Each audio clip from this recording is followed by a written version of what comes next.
할렐루야. 오늘 새벽에도 생명이신 하나님의 말씀을 들으시려고 거룩한 하나님의 전으로 나오신 여러분들과 영상으로 함께 하시는 모든 분들 위해 하나님의 은혜와 평강이 있으시길 간절히 축원합니다. 오늘 말씀의 제목은 그들도 하나가 되게 하소서. 그들도 하나가 되게 하소서입니다. 지난 시간 우리는 요한복음 16장의 말씀을 살펴보았습니다. 16장 후반에 있는 말씀은 예수님께서 이미 세상을 이기셨다라는 말씀을 다루고 있었습니다. 예수님은 때가 이르신 줄 아셨습니다. 자신이 이제 십자가에 달려 죽으실 것을 아셨다는 말씀이었습니다.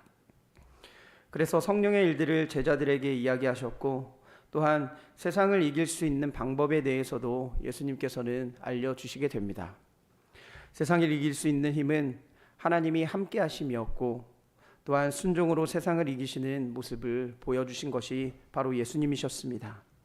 그리고 기쁨이 충만한 자들이 세상을 이기는 자다라고 말씀을 해주시는 것 또한 우리는 살펴볼 수가 있습니다.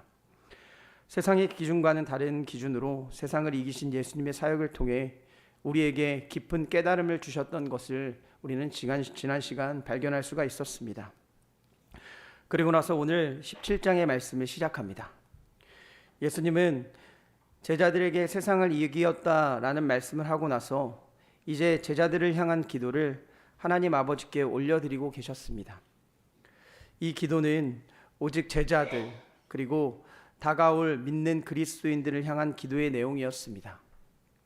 이 땅을 살아가야 하는 제자들을 위해서 예수님께서는 친히 아버지께 기도드리심으로 세상에 남을 제자들을 위로하여 주시고 힘을 더하여 주셨다는 겁니다. 오늘 본문을 통해 예수님의 제자로서 하나됨의 삶을 살아가는 방법을 살펴보고 영적인 교훈과 기도의 제목을 삼고자 합니다. 첫째로, 하나 되기 위해서는 영생을 깨달아야 합니다.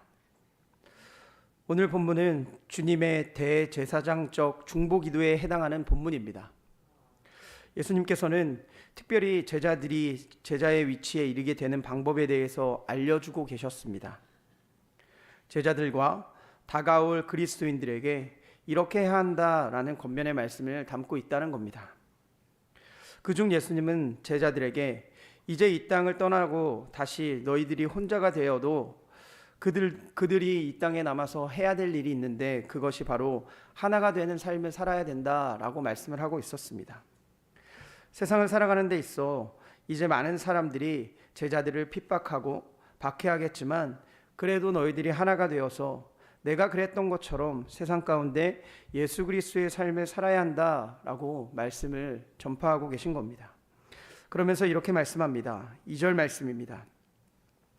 아버지께서 아들에게 주신 모든 사람에게 영생을 주게 하시려고 만민을 다스리는 권세를 아들에게 주셨음이로소이다. 3절 말씀에도 영생은 곧 유일하신 참 하나님과 그가 보낸 자 예수 그리스도를 아는 것이다. 이렇게 예수님은 하나가 될 제자들이 믿어야 될 것에 대한 말씀을 일러주고 계신 모습을 우리는 발견을 할 수가 있습니다. 제자들은, 그리고 믿는 그리스도인들은 기본 영생이라는 것이 무엇인지를 알아야 했었습니다. 또한 여기에 살고 있는 우리들도 마찬가지일 겁니다. 하나가 되기 위해서는 구심점이 필요하고 교회에 함께 모여서 기도하기 위해서는 구심점이 필요한데 그것이 바로 영생이라는 것이었습니다.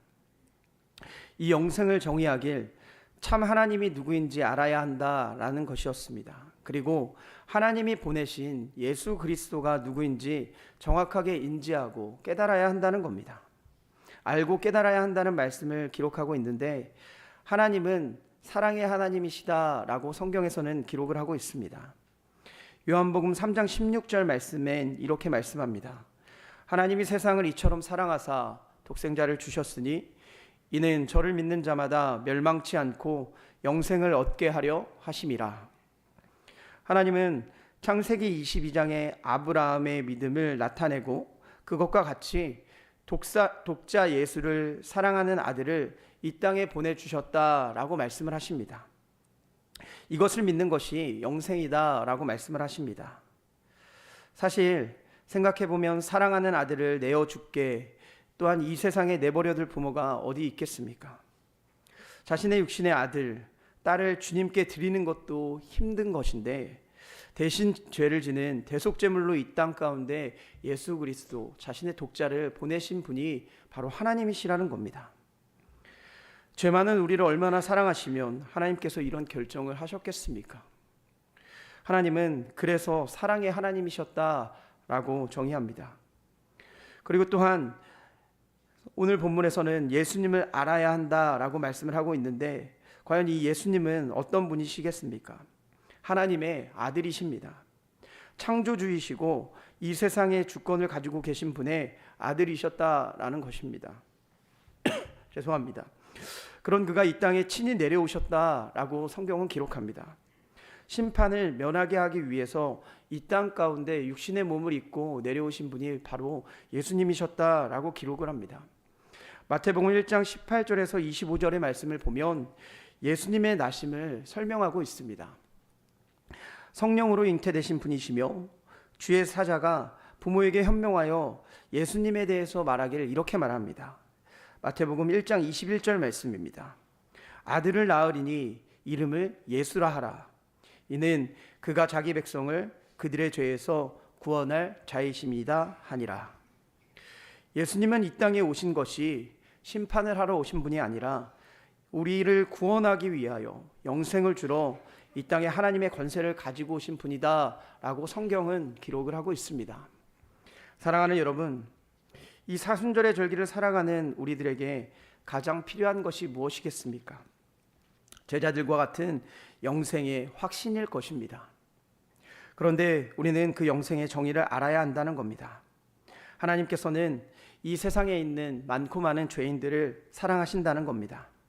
그런데 그냥 사랑하는 것이 아니라 자신의 아들을 십자가의 대속 제물로까지 주시면서 우리들을 사랑하셨다는 것입니다.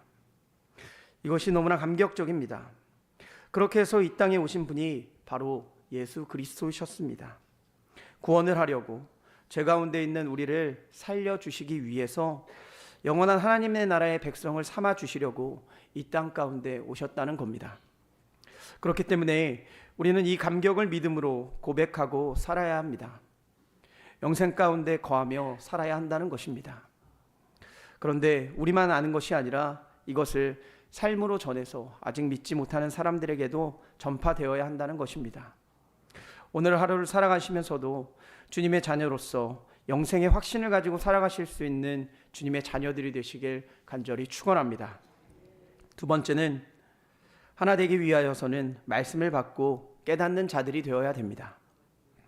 8절에 있는 말씀입니다.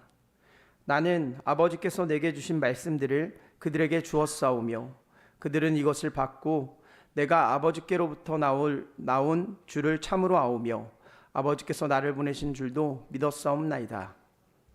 예수님께서는 제자들이 주님의 주신 말씀을 받았다라고 기록을 합니다. 여기서 말씀은 죄송합니다. 레마라는 단어를 사용하고 있습니다. 명령, 설교, 예언 등 언어를 통해 주어지는 모든 것을 의미합니다.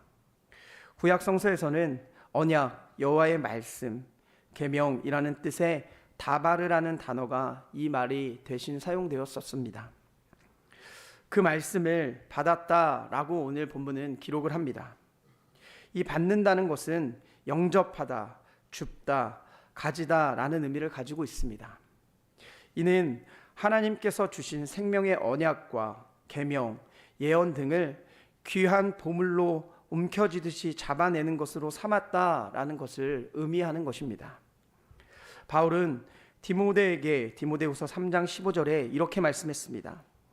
내가 어려서부터 성경을 알았나니 성경은 능히 너로 하여금 그리스도 예수 안에 있는 믿음으로 말미암아 구원에 이르는 지혜가 있게 하느니라.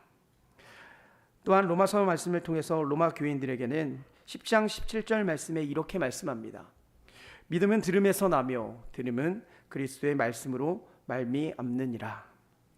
이처럼 말씀은 믿음의 기초이며 구원의 기초이고 또한 그리스도의 제자로 사는 것에 있어서 기초이다라고 말씀을 하고 있는 겁니다. 그렇기 때문에 우리는 말씀을 받을 수 있는 존재들이 되어야 될 것입니다. 그리고 나서는 깨달아야 한다라고 말씀합니다. 받는 것에 그치는 것이 아니라 깨달아야 한다라고 말씀합니다. 예수님께서는 제자들이 말씀을 받음으로 예수님이 하나님으로부터 오셨음을 알았다라고 하였습니다. 여기서 아오면은 확인하고 감각적으로 느낀다라는 뜻을 가지고 있습니다. 예수님의 제자들은 선포된 말씀이 진실되고 옳은가에 대한 정확한 지식을 얻어 참인 것을 확인하고 심령 속 깊숙이 동감한 것을 의미하고 있는 단어입니다. 사실 그 당시 예수님의 제자들은 그리 지적이지도 않았고 똑똑한 사람들도 아니었습니다. 그런데도 그들은 하나님의 말씀을 바로 깨달을 수 있었던 사람들이었다는 겁니다. 이것은 하나님께서 모든 인간에게 하나님의 말씀을 깨달아 알 수 있는 충분한 지각을 주셨다라는 것 또한 의미하게 됩니다. 그런데 그 당시에 지식이 많고 유능하였던 바리새인, 사두개인, 서기관, 제사장들은 말씀을 듣고 이적을 행하는 것을 보았음에도 이 예수 그리스도를 깨닫지 못했다는 겁니다. 마음이 완악한 자들이었기 때문이었습니다. 사랑하는 여러분, 우리의 마음이 완악함이 있다면 깨트리시는 시간이 되시길 바랍니다. 먼저 깨트리고 겸손하게 하나님의 말씀을 받아들일 수 있는 주님의 자녀들이 되시길 바랍니다. 주님께서는 제자들이 말씀을 받았고 또한 깨달았다고 말씀하셨습니다. 그래서 하나가 될 수 있다는 것이었습니다. 진리 안에 거하는 제자들은 그렇게 예수님께서 영생을 주시는 분으로 이 땅에 오신 하나님의 아들이었음을 전적으로 깨달았다는 겁니다. 그리고 그들은 8절 후반에 믿었다라고 말하고 있습니다. 깨달음으로 끝나는 것이 아니라 그것을 믿고 그것을 세상 가운데 전할 수 있는 전달자들이 되었다라는 것이었습니다. 우리 또한 이렇게 말씀을 받아 듣고 깨달아 믿을 수 있는 주님의 자녀들이 다 되었습니다. 이제 이 마음을 가지고 세상 사람들에게 전할 수 있는 축복의 통로들이 되셔야 될 것입니다. 사랑하는 여러분, 오늘 하루도 하나님의 말씀을 받아 깨닫고 믿음으로 세상 가운데 전할 수 있는 귀한 사랑하는 광림의 권속들이 되시길 간절히 축원합니다. 끝으로 하나가 되려면 악에 빠지지 않아야 합니다. 악에 빠지지 않아야 합니다. 우리가 하나가 된다는 것이 어디 쉬운 일이겠습니까? 죄송합니다. 저희 집에는 5 식구가 살아가고 있습니다. 그런데 외식 메뉴 하나 정하는 것이 결코 쉽지가 않습니다.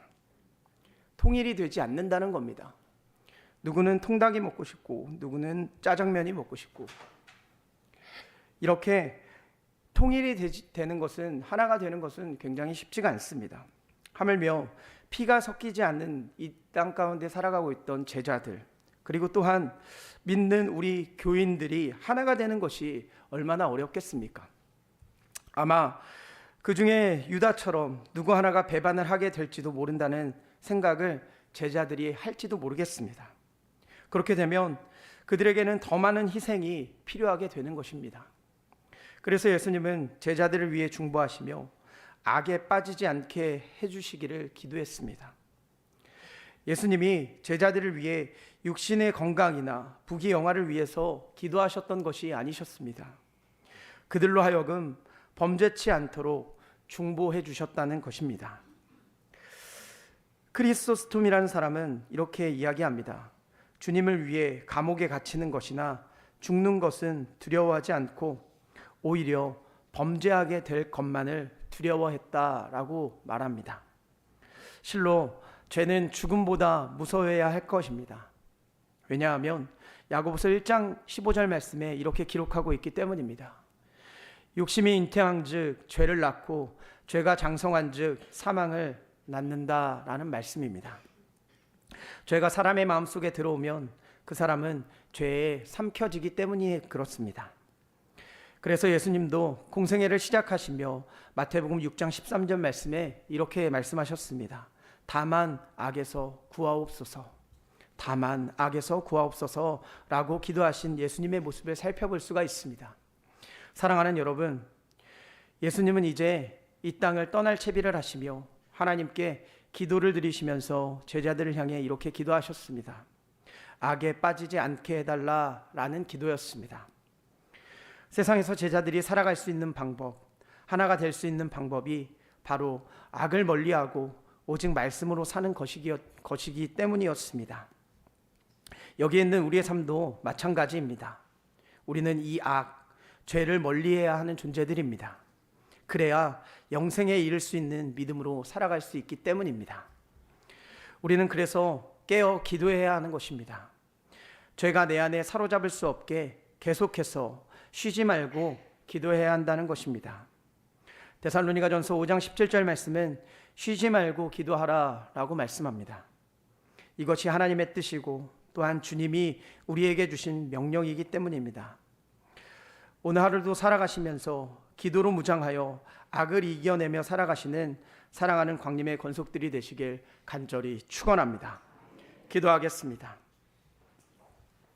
사랑과 은혜가 풍성하신 하나님, 오늘 이 이른 시간에도 하나님의 거룩한 제단으로 올라와 하나님의 생명이신 말씀을 듣게 하여 주시니 감사를 드립니다. 또한 말씀을 통해 영적 깨달음을 우리에게 주심도 감사를 드립니다. 오늘 주신 말씀으로 이 말씀이 들려지고 또한 들려진 말씀을 믿음으로 가지고 믿음으로 믿고 살아갈 때 우리에게 영생을 깨닫는 믿음을 더하여 주시며 또한 세상 가운데 살아가며 정말로 하나님의 말씀을 받고 깨달아 살아가고 또한 믿고 나아갈 수 있는 귀한 주님의 자녀들이 될 수 있도록 인도하여 주시옵소서. 이 세상에 살아가며 우리는 참 많은 유혹에 감염되어 있기 쉽습니다. 주님, 그러나 우리가 예수님의 기도처럼 악에 빠지지 않게 살아갈 수 있는 우리들이 될 수 있도록 주님께서 함께하여 주시옵소서. 그리하여 세상 가운데 예수 그리스도의 말씀을 전할 수 있는 전달자의 사명을 잘 감당할 수 있는 귀한 주님의 자녀들 될 수 있도록 인도하여 주시옵소서. 오늘 주님께서 베풀어 주신 은혜와 사랑을 기억하며 마음과 정성을 다해 예물을 드린 손길들이 있습니다. 간절한 마음의 소원을 담아드린 감사원금 11조 1,000번째, 그리고 그 앞에 주님 앞에 예물을 올려드리오니 그 기도의 제목에 응답하여 주시옵고 하늘의 문을 열고 하늘의 신령한 복과 땅의 기름진 복으로 우리에게 충만하게 채워 주시옵소서. 또한 몸과 마음과 영혼에 아픈 환우들이 있습니다. 성령님께서 아픈 부위에 친히 안수하여 주시며 치유의 능력이 나타나 깨끗하게 회복시켜 주시옵소서. 감사드립니다. 사랑이 많으신 예수 그리스도의 이름으로 기도드리옵나이다. 아멘. 이 시간 함께